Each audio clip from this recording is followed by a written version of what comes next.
E o RH está com, eu acho, um enorme desafio na mão, porque as ferramentas, os mecanismos que os executivos, né, das áreas de pessoas aprenderam a usar e que as empresas estão acostumadas a usar são ferramentas de cenourinha, chicote, né, benefícios no pacote da remuneração, a remuneração variável, mas treinamentos, né, o pessoal valoriza desenvolvimento, agora é moda ter a piscina de bolinhas, então vamos botar a piscina de bolinha, e tudo isso fica muito no raso, né.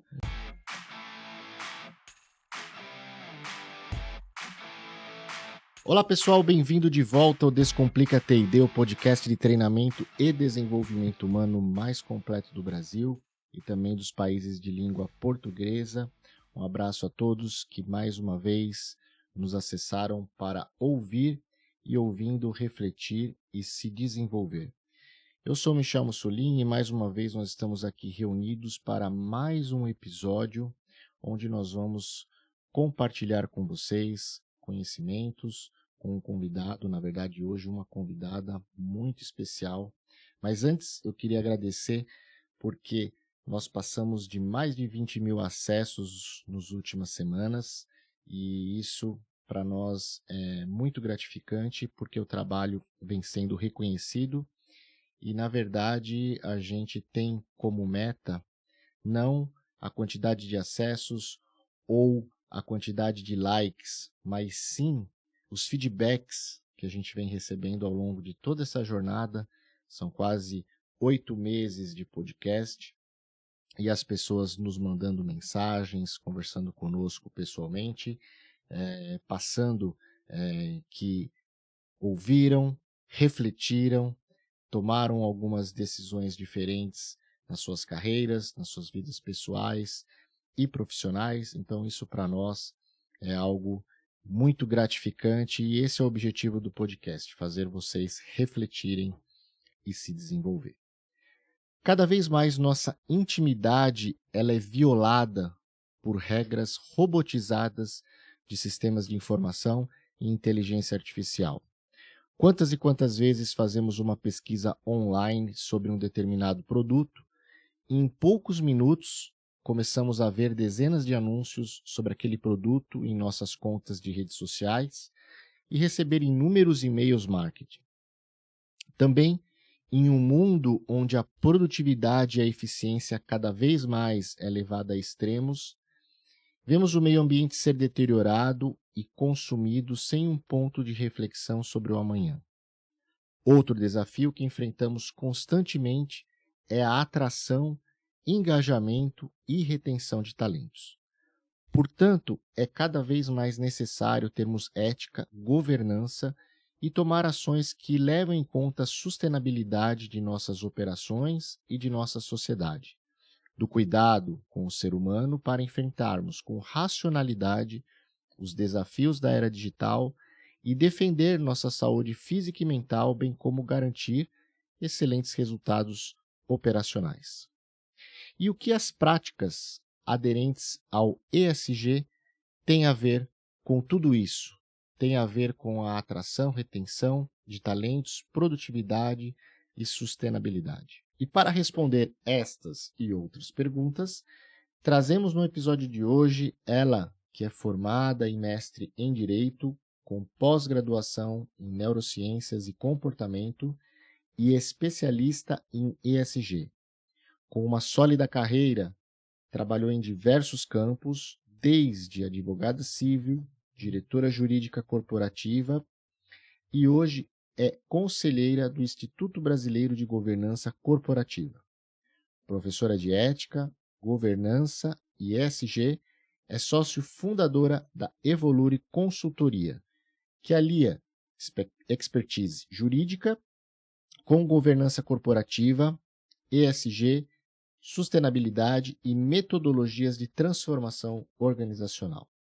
Coach, palestrante, professora, ela é casada, tem 2 cachorros, adora estudar, meditar e viajar. Cláudia Pita, bem-vinda ao nosso podcast, é um prazer tê-la conosco. Muito obrigada pelo convite, Michel, e te parabenizo desde já por esse projeto, esse podcast, que deve já estar ajudando tantas pessoas, né? Com certeza, eu que agradeço a sua visita. Bom, vamos lá então, vamos começar com o foundation, vamos começar com a base, né? Explica para nós um pouquinho sobre o que é o ESG, né? Ainda pessoas acreditam que só tem a ver com práticas de meio ambiente, na verdade o ESG é bem mais amplo que isso. Então, fala um pouquinho para nós o que é o ESG e o seu contexto no mundo de hoje, a sua importância no mundo de hoje. Ok. Bom, o ESG é essa sigla que busca resumir, né, um conjunto de práticas que, para mim, tem a ver com uma nova função das empresas na sociedade, né? Então, práticas ambientais, também sociais e de governança. Não é uma grande novidade dos últimos 3, 4 anos, né? Há muito tempo, algumas décadas, algumas correntes minoritárias, né, que discutem o capitalismo, a função da empresa e tal, já diziam que a função da empresa não era só gerar lucro para os acionistas, para os investidores, mas também ela existe, a empresa, para atingir objetivos de melhorar a vida das pessoas, né? Melhorar a sociedade, proteger e, eventualmente, agora se fala até em regenerar o meio ambiente. Mas o que aconteceu nos últimos anos, e aí foi o movimento que trouxe essa sigla ESG, né? Um olhar, que eu digo, da elite do capitalismo para esse novo objetivo das empresas, né? Então, o Fórum Econômico Mundial, no encontro de 2020, no seu manifesto, expressou, formalizou, né, de uma vez por todas, que o objetivo da empresa não é só gerar retorno financeiro para o acionista, mas que ela atende a gerar valor compartilhado para todos os públicos de interesse, colaboradores, clientes, as comunidades, a sociedade de uma forma geral, e proteger o meio ambiente, e que ela atende a empresa a aspirações humanas e sociais para além dos seus objetivos financeiros. Ela é uma célula, né, no tecido social, que é muito importante cada vez mais, né? Nas últimas décadas aí se tornou uma instituição social muito importante. Então, o ESG, que veio um pouco antes, né, surgiu num fórum de empresas dentro do Pacto Global da ONU, a sigla, né, o termo que depois ficou aí tão famoso, acabou sendo o termo adotado, é um olhar do investidor, do mercado financeiro, para essas novas funções, né, da empresa. E então, por ser um olhar mais objetivo, mais pragmático, né, ele traz consigo formas de mensurar esse impacto, compromissos de transparência, de reporte sobre esse impacto, né, positivo, negativo, social, ambiental. E eu chamo de e por isso me envolvi com o ESG, né, porque comecei a trabalhar em consultoria em ética organizacional e governança. E esse movimento, para mim, é como uma ética estendida a outros stakeholders ou outros públicos que antes a gente não olhava, né?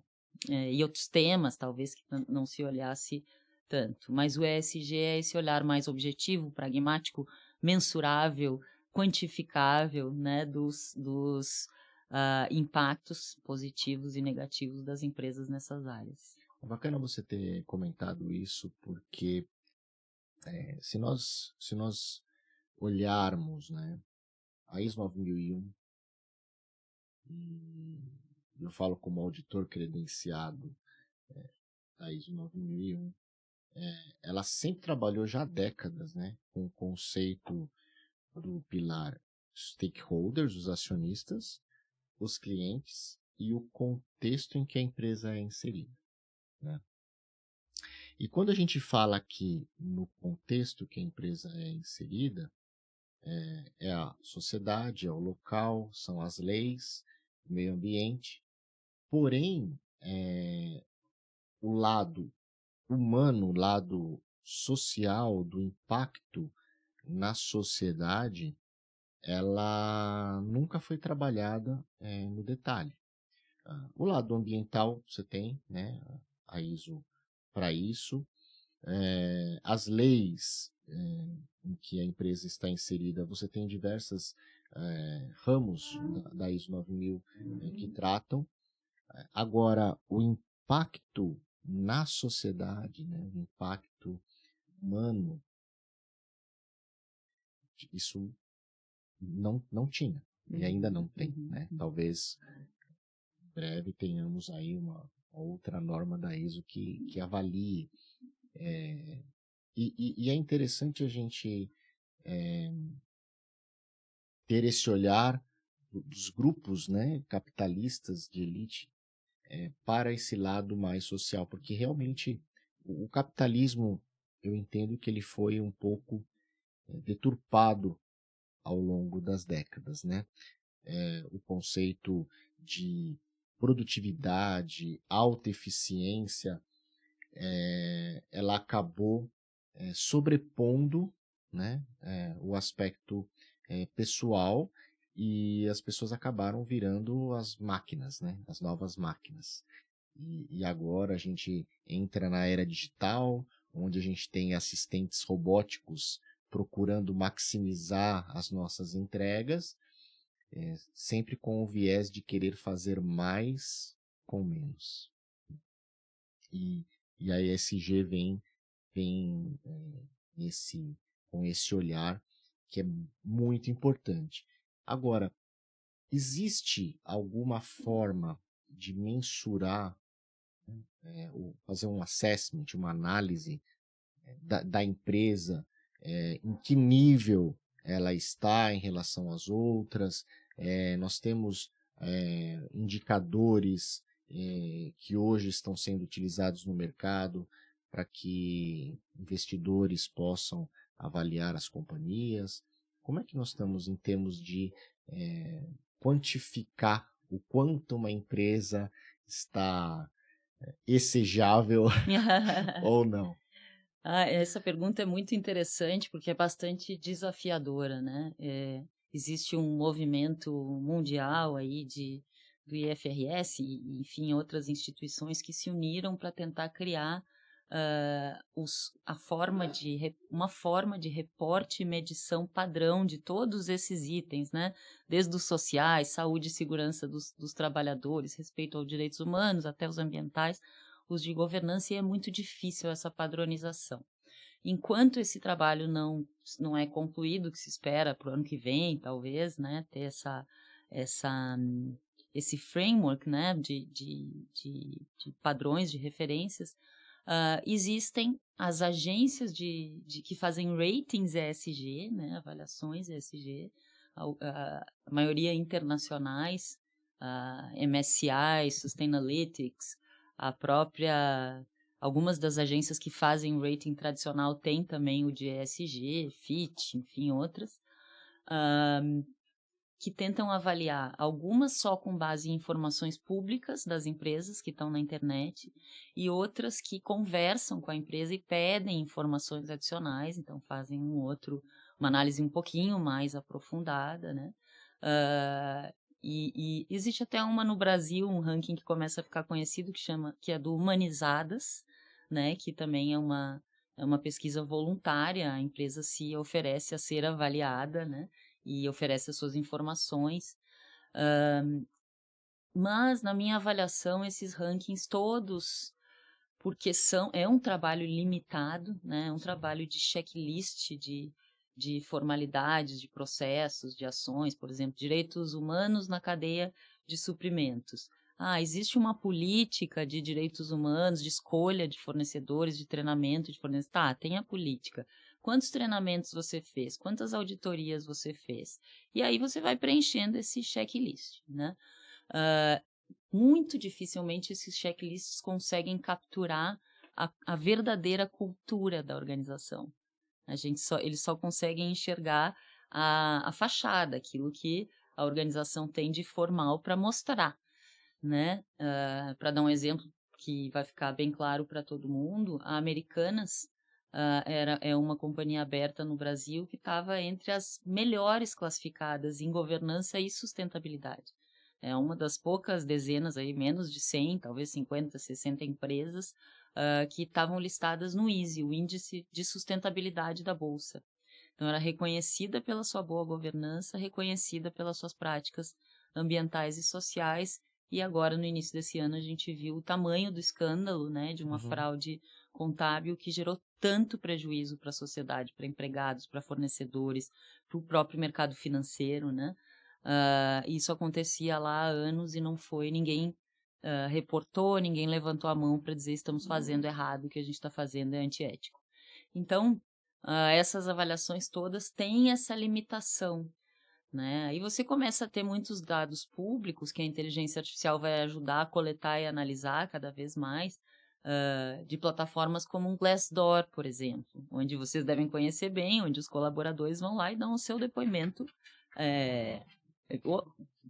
honesto, né? O depoimento sobre a sua percepção em relação à empresa. Ou plataformas como o Reclame Aqui, que é a mesma coisa, só que quem fala são os consumidores.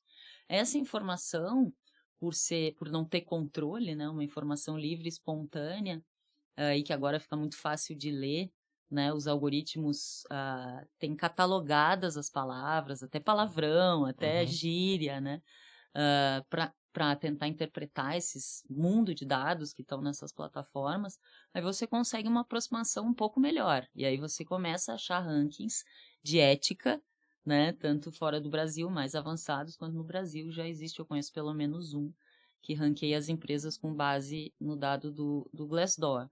Mas tudo isso é bastante limitado, né? Ainda embrionário, ainda né? embrionário, mas é muito melhor do que o que a gente tinha, né? A gente pode falar que a ESG, né, esse movimento, ele pretende avaliar de alguma forma, de uma forma tangível, o DNA das empresas? Porque o que eu quero dizer com isso, né? Quando a gente pensa em valores, né, eu acredito que valores corporativos é o DNA da companhia. Então eu brinco, eu falo que é a energia que atrai ou repele. Então, se você tem, por exemplo, dentro de você um valor moral, humano, ético, de não praticar a corrupção, a verdade é que dificilmente você vai trabalhar no setor público no nosso país. Dificilmente. Nós temos profissionais qualificados, pessoas muito sérias, mas o ambiente público, né? E eu falo isso porque eu tive a oportunidade de, alguns anos atrás, trabalhar numa campanha coordenando a construção de um plano de governo e tive muito contato com a administração pública municipal da cidade que eu fiz esse trabalho e levantei muitos dados para a gente montar um plano de governo consistente, um plano de governo como um business plan, um plano de negócios mesmo. E a gente ouviu muitas pessoas dentro da administração pública que estavam descontentes, pessoas sérias que estavam descontentes.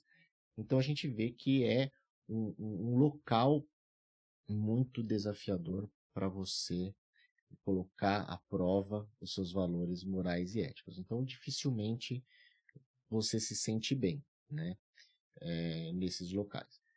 Por outro lado, né, se você já é uma pessoa que, por exemplo, tem o seu jeitinho, gosta de levar uma vantagem, dificilmente você vai trabalhar no setor privado com tantas regras de compliance que existem e, como você comentou há pouco, né, às vezes a gente maqueia coisas para aparecer bem em índices. Anos atrás, quando a gente falava da gestão da qualidade, o auditor vinha, tudo era perfeito, tudo era mil maravilhas, né? Em termos dos índices de qualidade, mas por trás haviam, né, a vida real, havia a vida real, né? Então, o ESG, de certa forma, ele vai ser uma maneira, né? Eu sei que ele é um mindset, ele é um pensamento, né, mais amplo, um foundation, né, um fundamento mais amplo. Mas você acha que a partir do momento que a gente tiver esses metrics, né, esses indicadores, a gente vai conseguir de alguma forma medir os valores das empresas, o DNA das empresas? Excelente pergunta. Eu acho que o que hoje, né, e mesmo nesses movimentos aí de padronização dessas medidas, né, de ESG, o que se busca são sinais visíveis da cultura real da empresa, né? Ah, como falei, a cultura é intangível, é muito difícil de você avaliar Sim. valores, né? E como de fato as coisas são feitas, e como de fato as pessoas se comportam dentro das organizações. Mas a performance, o desempenho ESG acaba sendo um resultado, uma tradução dessa cultura. Então, para tentar ser mais didática, né?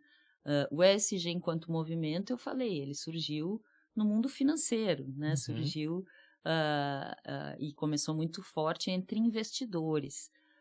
Ele é uma forma de gerenciar riscos, riscos sistêmicos, riscos de perder talentos, riscos ambientais, né?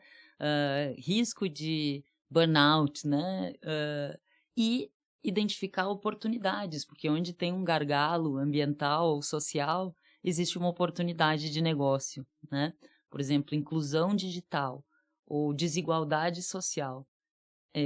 Na ótica do empresário, na ótica do capitalismo, diminuir a desigualdade, aumentar o mercado consumidor. Sim. Né? Se eu sou uma empresa de software ou de hardware, o que eu mais quero é que a inclusão digital seja a mais ampla possível para vou ter mais consumidores. Né?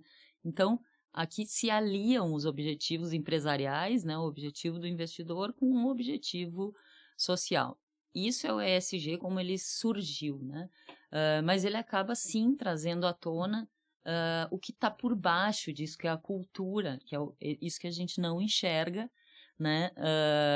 Mas nem sempre eu acho que esses índices vão ser capazes de capturar e medir.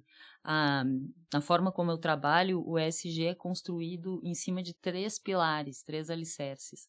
Um é a governança, então o G nem deveria estar junto com o S, ele é muito mais fundamental, você só consegue ter um desempenho sustentável, né, social e ambiental, se você tem uma boa governança, um bom processo de tomada de decisão, ética, sem conflito de interesses, né, com uma visão de longo prazo, líderes conscientes, então governança é um pilar. O segundo pilar é a estratégia, porque a ESG não é só boa vontade, boas intenções e bons valores, você tem que transformar intenções em estratégia de negócio, né? Então, como é que eu incorporo essas variáveis no negócio? E o terceiro é a cultura da organização. Se um desses pilares está muito frágil, vai ser muito difícil você ter um desempenho ESG sustentável no longo prazo, né? E verdadeiro. Agora, é possível medir, é possível para um investidor, para uma agência de rating, medir exatamente a estratégia um pouco mais, a governança um pouquinho mais, mas a cultura mais difícil, né? Mas com certeza o movimento convoca as empresas a pensarem na sua estratégia e na sua cultura também, né? Ou seja, eu não estou querendo dizer que ele é um movimento de fachada, vazio, que não tem propósitos e valores reais por trás. Não é isso que eu estou insinuando. Ele não surgiu para isso. Ele acaba sendo um caminho para fazer essa provocação mais profunda, né, para o empresário.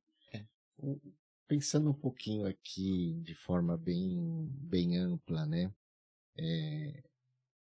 Na verdade, assim, né? Pelo que pouco do que eu estudei, conversando agora com você, o ESG ele surge do próprio mundo capitalista como uma forma de minimizar risco dos investidores, né?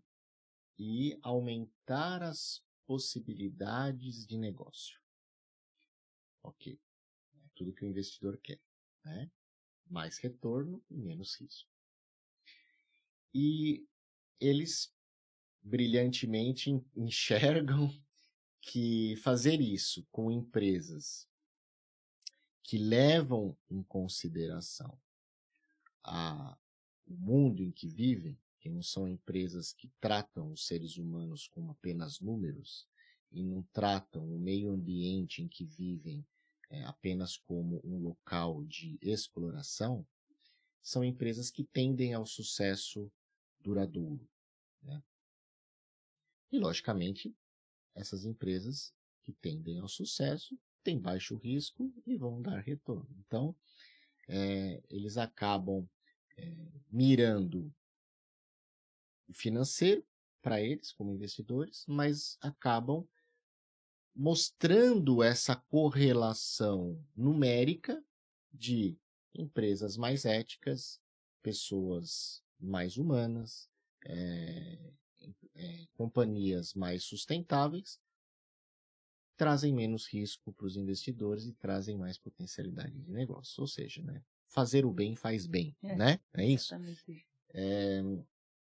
Eu recentemente conheci uma empresa em Serquilho, fiquei muito impressionado, né? Uma empresa têxtil, nacional, uma família, que estão lá há quase 70 anos, e está na segunda geração ali, liderando, e eles fazem um trabalho na cidade de Serquilho social fantástico.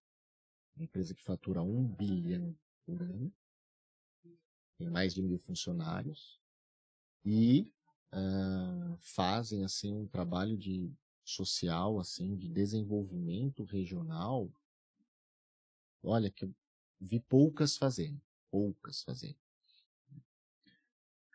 Com certeza, se a gente fizer ali uma avaliação ESG nessa empresa, vão ter índices fantásticos, porque você vê pelo próprio turnover, que é baixíssimo, né? Lógico, tem as questões, pessoas mais pragmáticas poderiam falar, mas está numa região que não tem tanta mão de obra, não tem tanta possibilidade de opções de trabalho, mas você vê que as famílias ficam e os filhos acabam também trabalhando na empresa e acabam ganhando oportunidades pelos projetos sociais que se fazem na região. Então, é uma coisa fantástica.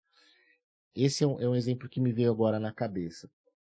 Se eu sou um investidor, com certeza eu investiria nessa empresa, porque ela tem um ciclo, né, virtuoso de crescimento. O objetivo não é o lucro, né, é fazer o lucro é consequência. Sim. É fazer o impacto social, né, ambiental com uma governança ética. Eu acho que as empresas que conseguirem enxergar isso, elas vão fazer o mundo, né, vão colaborar com o desenvolvimento mais humano do mundo.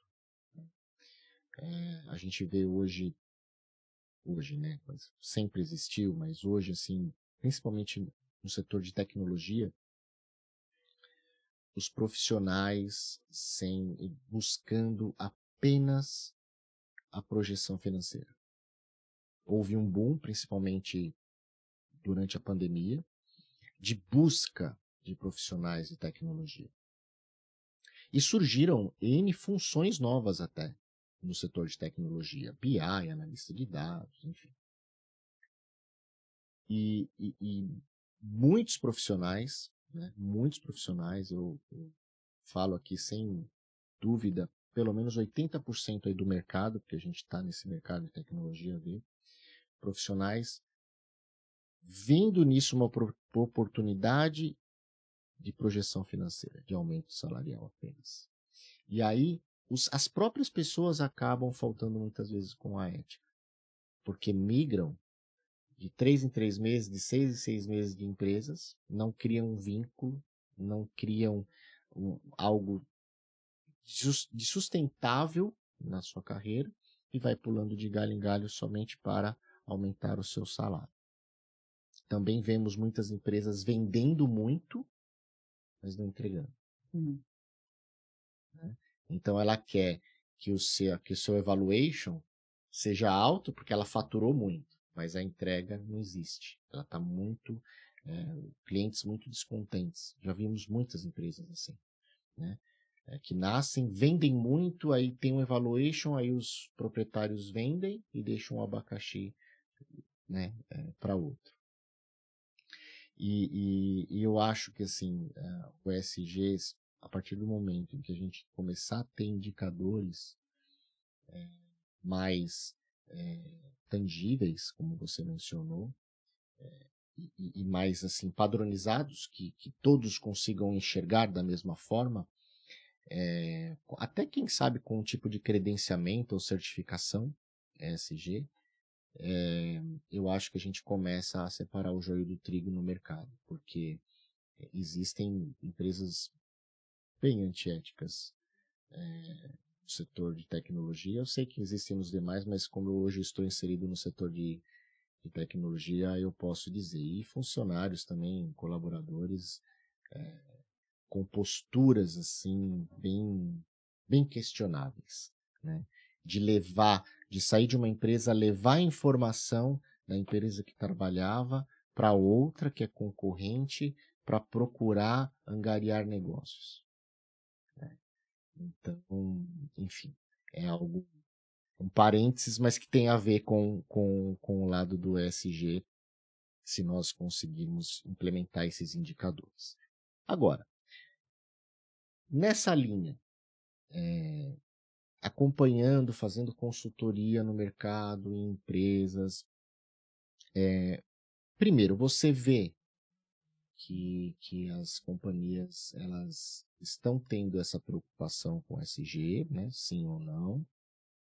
E tendo essa preocupação, quais são os desafios na hora de implementar-se práticas ou melhorias na governança, na cultura, né, da organização,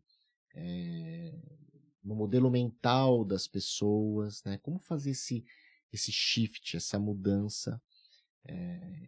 Quais são esses desafios que você encontra para a gente começar a pensar e ver o trabalho de uma forma diferente? Para responder essa pergunta, eu poderia ficar aqui umas 5 horas. Eu tentar simplificar aqui com algumas coisas, né? Eu acho interessante você ter trazido bastante a realidade do setor de tecnologia, porque uma percepção que existe, tem pesquisa sobre isso, é que as gerações mais jovens, né, são mais movidas por propósito, né, e menos por sucesso financeiro, tal, que então seriam nessa linha mais éticas. E a verdade é que também já tem tantos escândalos em startups, né? Uhum. Essas startups que enganam o mercado inteiro. Já tem aí muito material para estudar e o setor de tecnologia e de startups acaba não provando ser aquilo que a gente acreditava, né? Que as novas mentes seriam. Mas dito isso, eu não vou poder falar muito aqui sobre ética comportamental, que é o meu trabalho, que é a minha abordagem em ética, mas vou tentar dar algumas pinceladas para entender. Uma das coisas que se sabe sobre comportamento humano, né, nas ciências sociais, até na neurociência mesmo, é que a gente é muito mais influenciado pelo meio, pelos fatores ambientais, do que a gente gosta de acreditar. Então, o nosso comportamento ético, a gente sempre gostou de dizer que a pessoa tem bom caráter ou tem mau caráter, né? Ela já nasceu assim ou vem da educação dela em casa. E eu costumo dizer sim, né? O nosso DNA, a nossa educação na primeira infância, na adolescência, influencia muito o nosso comportamento ético, mas o que a gente negligencia é que as nossas vivências posteriores, né? O meio em que a gente vive influenciam tanto quanto ou mais, né? Então, quando as pessoas me dizem, não, ética se aprende em casa, eu falei, mas alguém já te disse que se desaprende na empresa, se desaprende no ambiente de trabalho? Então, tanto o contexto micro da empresa, da própria organização, culturas muito tóxicas, né? Onde prevalece o desrespeito, o assédio, a corrupção, as fraudes, né? O medo, cultura de medo, hierárquica demais, cultura de silêncio moral, as pessoas não falam sobre as questões éticas, né? As pessoas observam uma situação de discriminação, de desrespeito, e ninguém fala nada. Trata aquilo como normal, porque tem medo, né? Culturas assim extraem o pior das pessoas, por melhor que tenha sido a educação dela, a genética dela, o que for.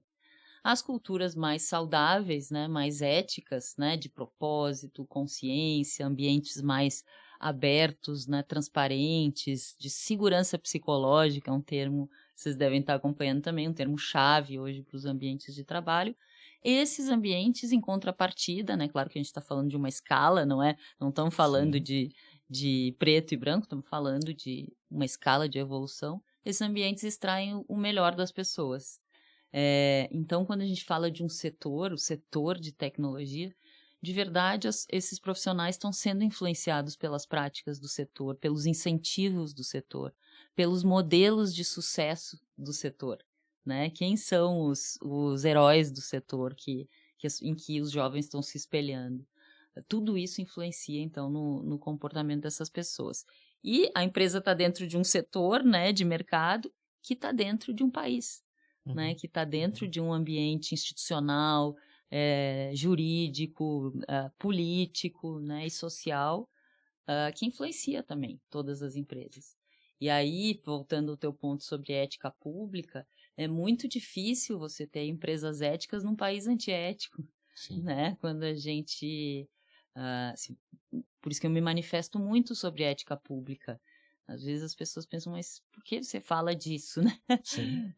O teu trabalho é com empresas. Porque eu sei que não tem como fazer um trabalho de verdade, de cultura ética nas empresas, se elas sabem que na hora que elas entrarem numa licitação, por exemplo, elas vão ter que fazer um cartel ou pagar propina para alguém para conseguir ter chance de vencer. Não tem como trabalhar ética só nas empresas e não no governo. Então está tudo interligado, né? Essa visão de sistema e esse entendimento da ética comportamental, que o nosso comportamento ético não é definido em casa na primeira infância, ele é sim definido pelo ambiente em que a gente vive, acabam levando a esses questionamentos mais macro aí, né? E aí o desafio de como evoluir isso aí é exatamente o trabalho que eu faço, né? Vamos trabalhar a liderança em primeiro lugar. O principal trabalho meu é com o conselho de administração e diretorias, ter as conversas difíceis, fazer um diagnóstico de cultura da empresa e apresentar. Olha como vocês não estão tão bem como vocês achavam que estavam, né, nesses quesitos. Olha como o ambiente não é tão saudável, tão bacana como os líderes enxergam, não porque são más pessoas, têm problema de caráter, é viés mesmo, existem, a gente chama de pontos cegos éticos, os desvios lá, as áreas que as pessoas não enxergam, porque não enxergam mesmo, não é porque necessariamente não querem enxergar, né? Existe o que também não querem enxergar, tá? Mas existe, mesmo as pessoas mais bem intencionadas, têm que lembrar que a organização delas está inserida num ambiente de muito desafio ético, que é o ambiente brasileiro. Então, liderança, provocar, conscientizar, mostrar a responsabilidade dos líderes, né, nessa construção de uma sociedade melhor, estratégia e cultura, né, e a governança sustentando tudo isso. E aí, como fazer? Bom, aí é uma forma diferente, uma abordagem diferente para cada empresa. No Brasil, também foi um outro ponto da tua pergunta que eu vou já emendar aqui. Acaba de sair uma pesquisa, que eu acho que é a primeira desse tipo, daquela empresa Humanizadas, o ranking Humanizadas, em parceria com a Câmara Americana, com a Anshan. Acabou de sair, acho que foi semana passada. E nessa pesquisa dá para ver assim, a evolução das empresas no Brasil no ESG. E já tem um caminho de evolução. Mas, claro, as empresas que estão aqui em São Paulo, próximas da Anshan, são, né, as empresas mais maduras nesses temas. Você olha para a grande maioria da economia brasileira, aí 90%, quase 90%, são empresas pequenas e médias, fora dos grandes centros, que não têm nem acesso ao tipo de conversa que a gente está tendo aqui, né? Então, mas se a gente pegar essa faixa aí mais madura, mais evoluída das nossas empresas, elas estão até que andando bem pelo resultado da pesquisa. Vou fazer, realmente, esse tema é um tema muito que nos inflama, né, e nos interessa muito. Com certeza, eu acho que a gente vai ter que marcar outro episódio aí para a gente explorar. Mas eu tenho uma visão um pouco... algumas pessoas acham que se conflitam, mas não se conflitam. É uma visão um pouco mais teológica das coisas. Eu acho assim, né? A pessoa, o ser humano, ele só muda a sua forma de se relacionar com o outro quando ele realmente aprende quem ele é. E aprender quem a gente é demanda um esforço muito grande psicológico. E um amadurecimento mental e espiritual muito grande.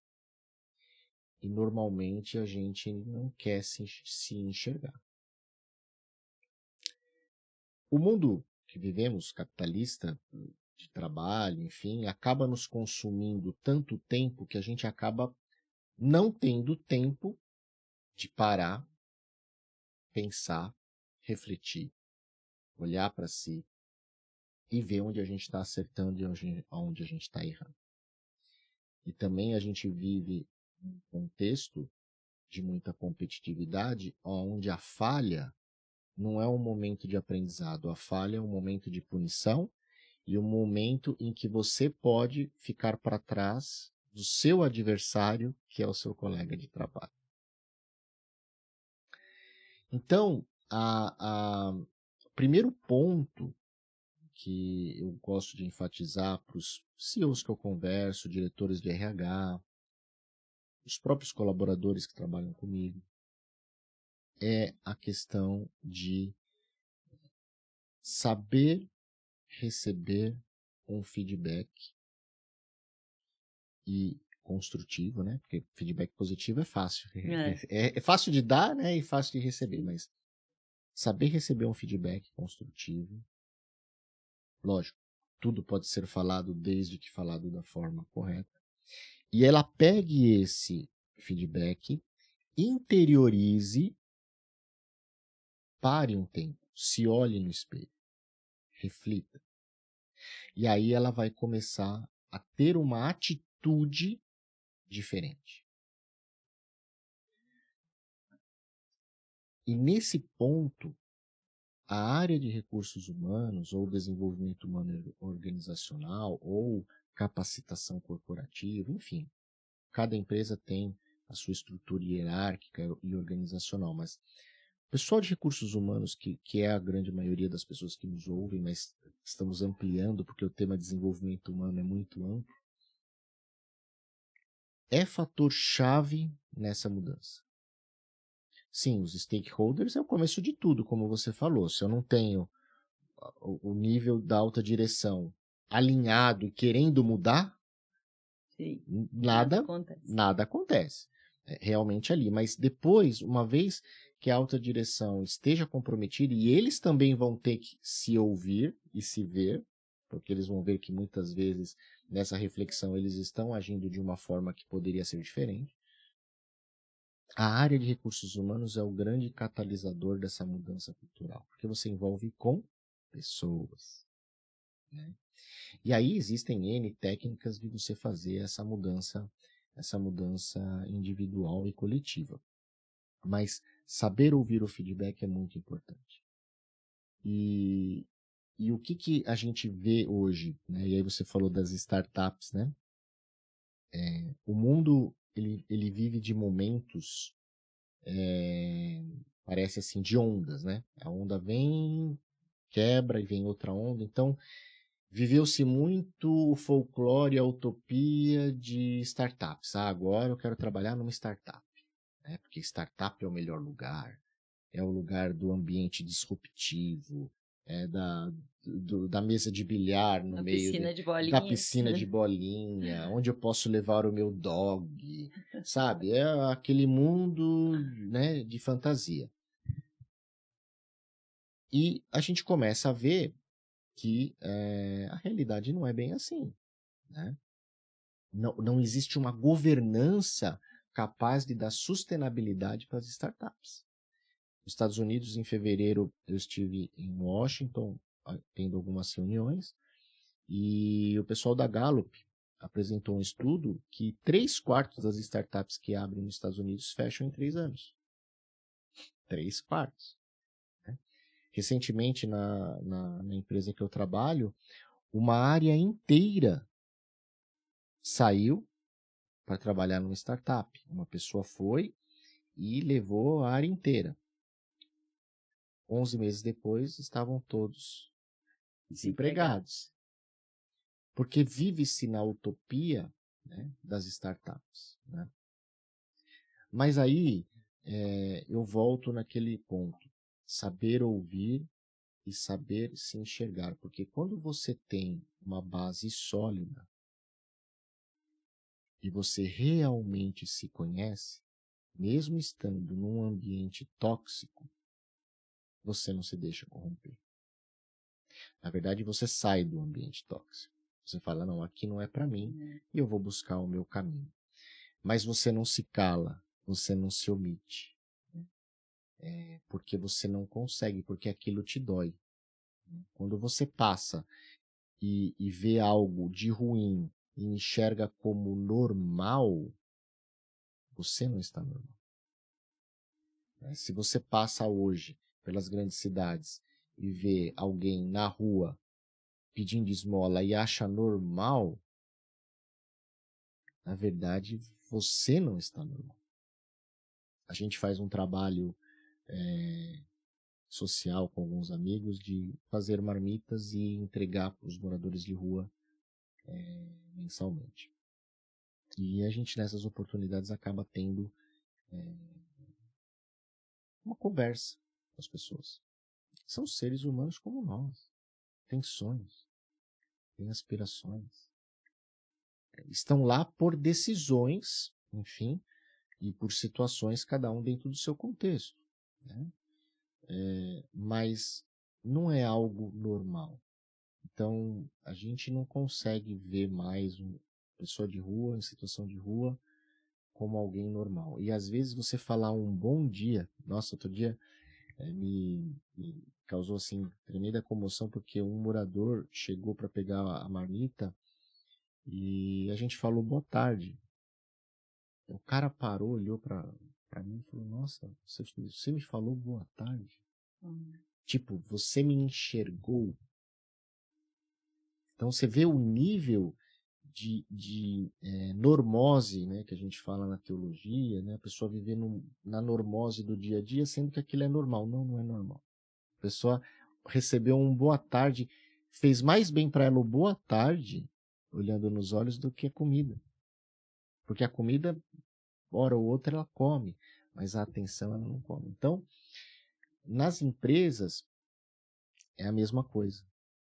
Quando você enxerga padrões processuais, comportamentais, errôneos, não é normal. E a empresa ela tem que ter uma cultura de fazer com que as pessoas sintam que isso não é normal. Vou dar um exemplo nosso. Eu não contrato um executivo de negócios que me venha com uma carteira da empresa que ele trabalhou.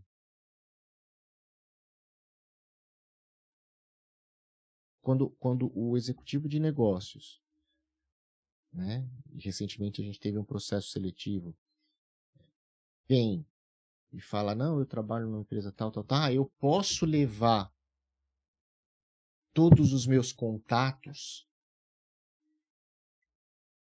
eu, na hora, né, contorno, mas não é uma pessoa que eu vou contratar, porque isso é uma falta de ética.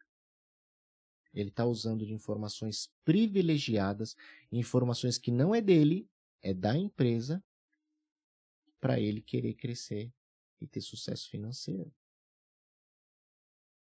Então, esse é uma tomada, mas eu sei que tem empresas que é ao contrário. Ela vem, ela faz o hunting, ela vai querer pegar o seu profissional comercial porque ela vai querer bater na porta dos seus clientes.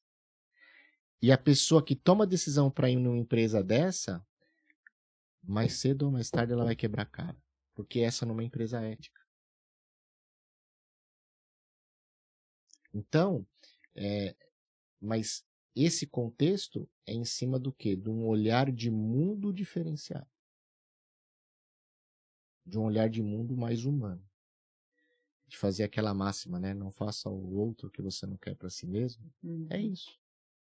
Então, eu gosto bastante do tema ESG porque a gente acaba conseguindo falar de questões mais humanas, vamos dizer assim, para não falar filosóficas, espirituais ou teológicas, dentro de um mundo corporativo, aonde no final, mesmo para as pessoas céticas e business oriented que querem resultados,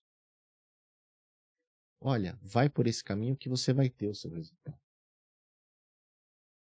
Trabalhando com as pessoas. Então, é algo fascinante para mim e que eu acho que tem, assim, muito potencial de crescer e com os jovens, como você falou, que querem trabalhar com empresas com propósito. Eles não estão... A gente vê nessa geração mais nova, né? Eles se aliam muito rapidamente um com o outro, comunidades, grupos, e vão por uma causa, né? Eu acho isso muito bonito. Eu acho que a gente tem aí uma grande oportunidade, sabendo orientar bem e tendo campo fértil, a gente vai ter no futuro aí uma grande evolução do ESG nas empresas por conta desses jovens que entram no mercado de trabalho. Próxima pergunta. Agora vamos falar um pouquinho do pessoal do RH. A gente começou a falar aqui, acabamos fazendo uma pequena ponte aí da importância do RH nessa mudança do ESG, mas vamos falar um pouquinho assim da atração, né? Retenção, manutenção, né? E progressão dos talentos dentro das empresas com esse olhar, né? De governança, sustentabilidade e ambiental. Como que eles podem ajudar nesse processo, né? O ESG pode ajudar as áreas de RH com esses desafios que eles possuem? Dentro desse quadro do ESG, né, o colaborador é um stakeholder-chave para qualquer companhia, né, qualquer organização. E hoje, cada vez mais, é o principal ativo, né, das empresas, esse capital humano que a gente fala. Então, pensar em retenção hoje, em atração de talentos, né, passa a ser gerenciar riscos, né, passa a ser cada vez mais, não estamos falando de mão de obra, né, automatizada, de baixa qualificação, cada vez mais, de novo, com inteligência artificial, as tarefas que os seres humanos vão executar requerem, né, visão, consciência, né, uma inteligência diferente do que a gente estava acostumado, diferente até da educação que a gente teve, né? E o RH está com, eu acho, um enorme desafio na mão, porque as ferramentas, os mecanismos que os executivos, né, das áreas de pessoas aprenderam a usar e que as empresas estão acostumadas a usar são ferramentas de cenourinha, chicote, né? Benefícios no pacote da remuneração, a remuneração variável. Mas treinamentos, né? O pessoal valoriza desenvolvimento. Agora é moda ter a piscina de bolinhas, então vamos botar a piscina de bolinha. E tudo isso fica muito no raso, né? A motivação mais profunda das pessoas, a motivação intrínseca, não essa extrínseca, que é a cenourinha de um lado, o chicote do outro, mas a motivação intrínseca, ela tem a ver com propósitos, tem a ver com valores, tem a ver com o ambiente onde você quer estar, a causa a qual você quer se filiar, né? Você não vai mais para o trabalho, isso é o que a gente gosta de acreditar que está acontecendo, eu acredito, embora a gente veja muitas exceções ainda, né? A gente não vai mais para o trabalho só para ganhar o dinheiro, né, e crescer em status e cada vez ganhar uma remuneração maior, a gente vai para se realizar mais plenamente como seres humanos. Então, os executivos de RH têm que entender isso, eles têm um desafio que essa entrega, né, para o colaborador não está só na mão deles, como a gente já falou em alguns momentos aqui da entrevista. Se a liderança, a alta liderança não está comprometida com isso, não vai acontecer. Aí vai acontecer a parte que eu chamei da superfície, né, parte de cima, a ponta do iceberg, que é um bônus maior, mais agressivo, a piscina de bolinhas, enfim. Mas não de verdade um ambiente, uma cultura de respeito que valoriza o ser humano e tal. E aí estamos todos aprendendo, né, o que é isso. Essa evolução que você fala do ser humano, eu acho que ela se resume bem, né, na evolução da nossa espécie como uma evolução de consciência, né, aumento de nível de consciência. Do ponto de vista de neurociência, foi assim que aconteceu, né, que o ser humano foi se desenvolvendo, saindo daquela mente, daquele cérebro, né, reptiliano, mais primitivo, de sobrevivência, de ego, de satisfazer necessidades e desejos mais de forma mais instintiva, para ir evoluindo, né, para a parte nossa mais civilizada, né, que é o córtex pré-frontal, com toda a sua capacidade de avaliar a longo prazo, avaliar impacto, empatia, qual é o impacto da minha ação para as pessoas que estão aqui comigo, e para a comunidade, e para as futuras gerações. Essa é uma questão de ampliação de consciência, né? Como é que você cria um ambiente mais consciente, uma cultura organizacional mais consciente, líderes mais conscientes, que daí vão poder trabalhar essa evolução também nos seus colaboradores, e o engajamento vai vir daí, né?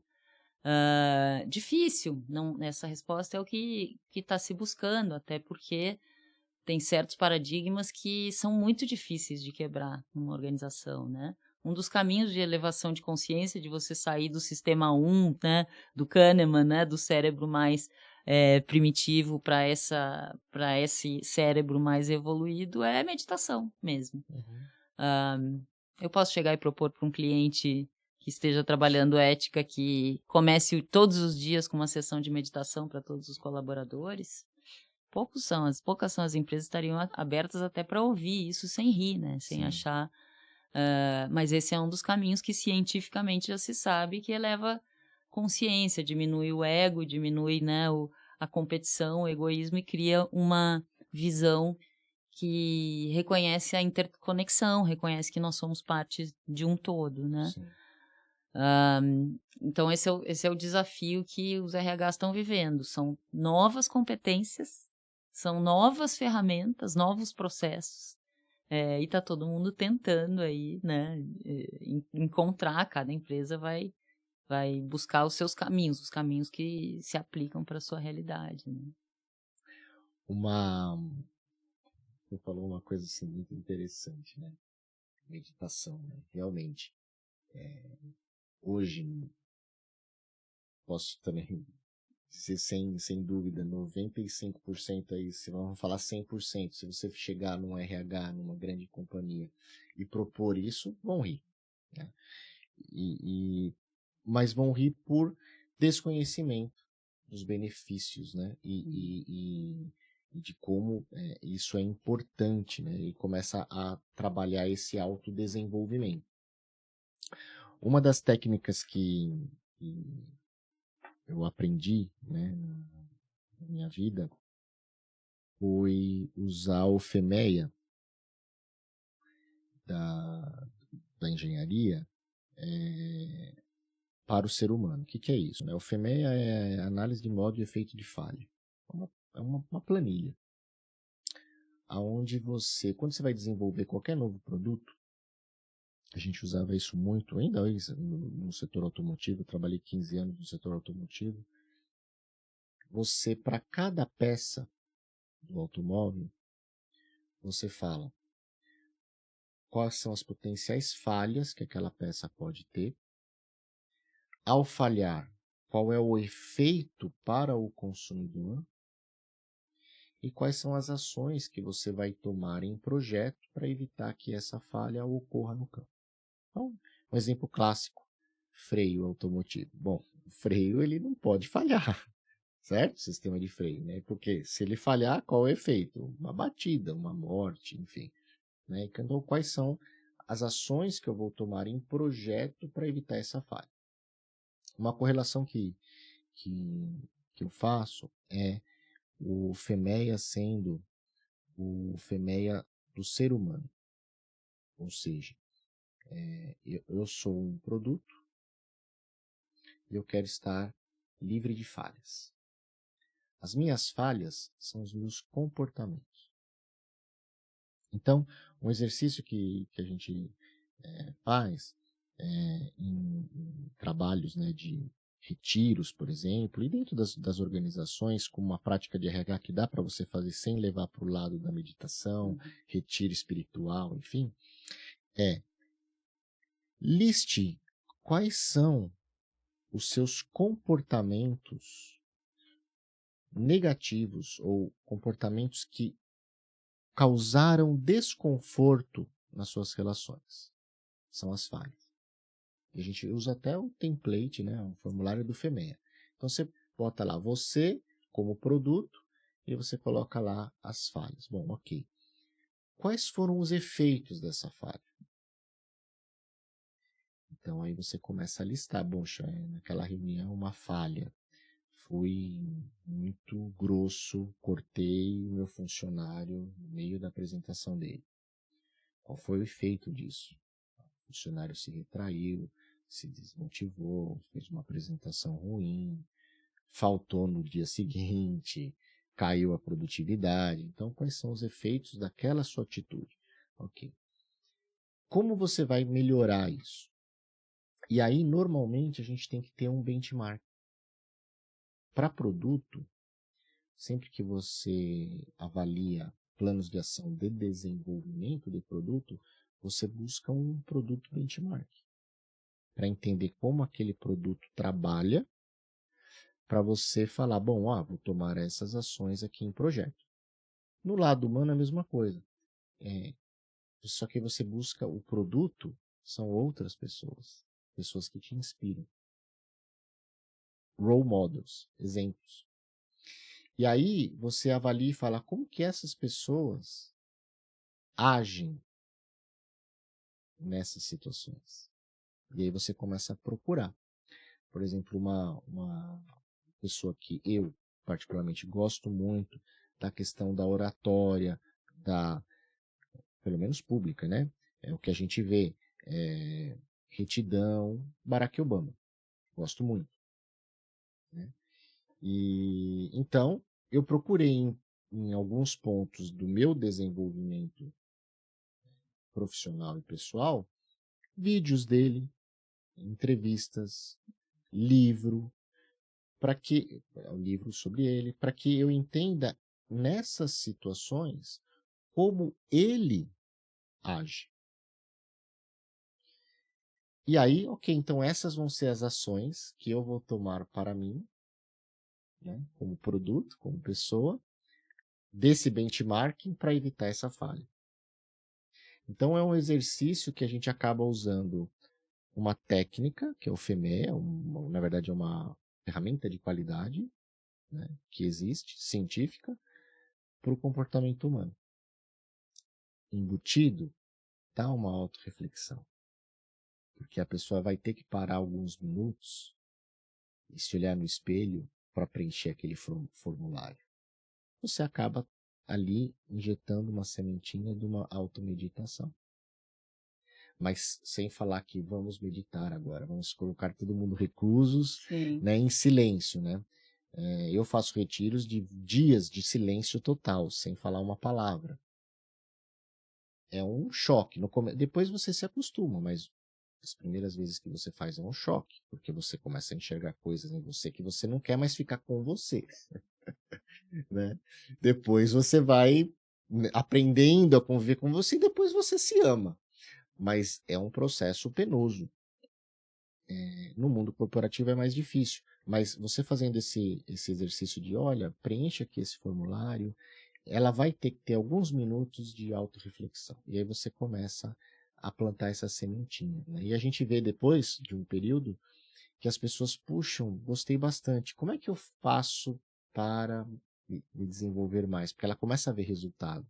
Porque quando você planilha, e o ser humano é muito visível, você faz aquele assessment um tempo depois, você fala, nossa, essa falha aqui eu não cometi mais. Essa aqui eu não cometi mais. Então eu evoluí. E aí ela acaba indo para esses lados, né, de meditação, autodesenvolvimento, né? Bom, eu tenho aqui tantas perguntas para você, mas a gente já está passando de 1 hora de entrevistas. Com certeza eu vou ter que te chamar de novo para a gente conversar. Passou muito rápido. Foi, assim, mind-blowing, né, que a gente fala, né? Explosão mental aqui de tanto aprendizado que eu tive hoje. Agradeço muito a sua presença. E normalmente, Cláudia, a gente termina os nossos podcasts com convidados com 3 perguntas. E então a primeira pergunta: qual foi na sua carreira, na sua vida, enfim, pode ser pessoal ou profissional, aquele momento de maior conquista, que te trouxe a maior felicidade, que quando você olha, você se orgulha e se revigora, se inspira novamente, se energiza? É interessante porque eu tenho uma visão um pouco diferente disso. Eu não de sucessos, né, ou ambições assim estanques, né, conseguir uma premiação, uma promoção. Eu tenho muito orgulho desse movimento que eu fiz nos últimos 5, 6 anos, né, que foi sair de uma carreira bastante estabelecida de executiva, né, executiva jurídica, já bem reconhecida no mercado, me lançar para prestar uma consultoria e trabalhar numa área que ninguém achava que era relevante, que era ética, né, ética organizacional. E, obviamente, eu não atingi sucesso do dia para a noite, não teve um momento. Uhum. Eu tenho muito orgulho da construção que continua, Sim. né, de ter tocado tanta gente, de ter aprendido tanto e poder passar isso adiante, né, e tá tendo esse reconhecimento. Então, talvez essa seja a coisa. Não foi nem um pouco fácil, quando você muda muito radicalmente, né, de carreira. Claro que eu uso todo o meu conhecimento de advogada no meu trabalho, mas o que eu me proponho a entregar é totalmente diferente do que um advogado entrega. Sim. Quando você faz isso, você anda 10 casinhas para trás na sua trajetória profissional, né? O nível de reconhecimento que eu já tinha, de sucesso que eu já tinha, eu dei vários passos para trás que eu tive que recuperar. E isso não acontece do dia para a noite. Então, esse é um que me vem, assim, de orgulho. Não é um momento, né, um episódio, mas é uma trajetória. A trajetória que você optou por caminhar. Hum. E o momento de maior aprendizado? O momento de falha, né? Ou de erro. Eu gosto de falar de aprendizado, porque a gente só aprende falhando, né? Desde da primeira equação matemática, da primeira vogal que a gente escreve, a gente não saiu escrevendo. A gente errou do primeiro passo que a gente fez quando criança. A falha, o erro que não deu certo, aquele momento que você olha e fala, puxa,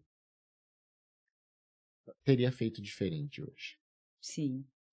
Então, quando eu saí do mundo, né, da vida executiva, foi em 2014, foi uma atitude bastante impulsiva, assim, né? Eu queria sair da empresa onde eu estava, mas poderia ter ido ser diretora jurídica em outra empresa. Tive várias oportunidades disso. Mas, de forma impulsiva, eu resolvi abrir um escritório com um sócio, né? Um desafio que acho que nenhum de nós dois não imaginava o tamanho do desafio de você montar, né, um negócio novo, ter que conquistar clientes, enfim, de gerenciar, tudo que a gente não estava acostumado a fazer, porque éramos ambos executivos, né, de vida inteira, assim. E aí eu fiquei uns 2 anos nessa história de escritório. Esse nosso escritório foi incorporado a um bem maior, e não foram coisas que aconteceram, não escolhas minhas, né? Eu não tinha planejado isso. Só depois que eu montei a consultoria, a Evolure, com essa proposta que eu tenho até hoje, né? Mas esse período aí de sair de empresa, montar um escritório, ir para um outro escritório que não combinava comigo em termos de cultura, de estilo, né? Foram coisas que aconteceram ali de quem se joga sem planejar, né? Numa mudança de carreira. Uma ruptura, um cordão umbilical a seco. Teria feito essa transição de uma forma mais planejada, né? Daí teria talvez sido mais tranquila. E como você hoje define o seu propósito de vida e o seu propósito profissional? Ou se é a mesma coisa, enfim, como você define hoje? O meu propósito acho que sempre foi contribuir para uma sociedade melhor, né? A minha empresa não chama Evolure à toa, é contribuir para a evolução. Não perfeição, né? Mas para que a gente esteja sempre evoluindo, como empresas, como seres humanos. E mais recentemente também, nessa fase, né, nos últimos 5 anos da minha vida, eu, além da consultoria, redescobri o meu lado acadêmico. Então, eu reaprendi que eu transformo muito as pessoas e as empresas através de ensinar, né? Não só de ir lá trabalhar estratégia, trabalhar em consultoria, mas também transmitindo ideias, inspirando, provocando. E isso, acho que hoje o meu propósito é muito esse, né? Transformar o mundo através de conscientizar e ensinar as pessoas sobre essas coisas que a gente está falando aqui, né? A ter um novo olhar para a vida, para a carreira, para os bens materiais, né? Para tudo. Muito bom, muito obrigado. Agradeço mais uma vez a sua presença. Realmente, para quem está nos ouvindo hoje, foi um momento de grande aprendizado. Para mim, com certeza foi. Espero revê-la, sim, né? Vamos manter contato para um novo bate-papo, porque assunto não falta, Não. né? E eu agradeço mais uma vez a sua presença. Muito obrigado por ter vindo. E eu que agradeço o convite. Foi um prazer esse bate-papo. Obrigada, Michel. Muito obrigado a todos por ouvirem o podcast Descomplica TD, o canal que colabora na sua evolução pessoal e profissional, mas também com o nível de maturidade organizacional em treinamento e desenvolvimento humano do mercado brasileiro e também dos países de língua portuguesa. Deixe seu review, vou lê-lo sempre com muito prazer e alegria. Até o próximo episódio, fiquem com Deus, abraços digitais.